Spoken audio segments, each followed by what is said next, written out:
জাতীয় রাজস্ব বোর্ডের সদস্য মোহাম্মদ মতিউর রহমান ও তার পরিবারের সদস্যদের নামে থাকা একের পর এক সম্পদের তথ্য বেরিয়ে আসছে। এখন পর্যন্ত তার 2 স্ত্রী, সন্তান, ভাই বোন সহ নিকটজনের নামে 6 জেলায় জমি, ফ্ল্যাট, শিল্প প্রতিষ্ঠান, রিসোর্ট সহ নানা সম্পত্তির খোঁজ পাওয়া গেছে। এর বাইরে পুঁজিবাজারও তার বিনিয়োগ রয়েছে।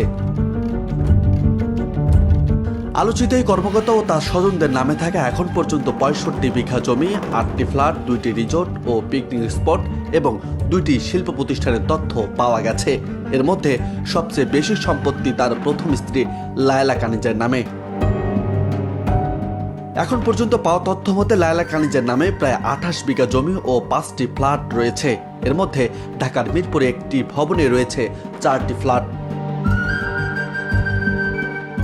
উপজেলা নির্বাচনের সময় লায়লা কানিজের দেওয়া হলফনামা ও আয়কর বিবরণী থেকে সম্পদের এসব তথ্য পাওয়া গেছে।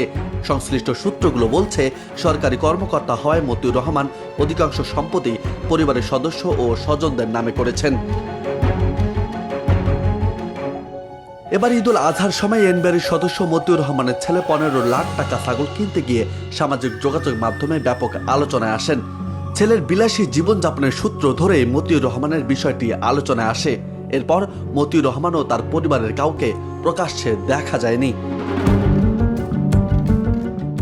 এদিকে ঈদের পর কর্মস্থলে যাননি মতিউর রহমান। রোববার মতিউর রহমানকে এনবিআর থেকে সরিয়ে অভ্যন্তরীণ সম্পদ বিভাগে সংযুক্ত করা হয়েছে।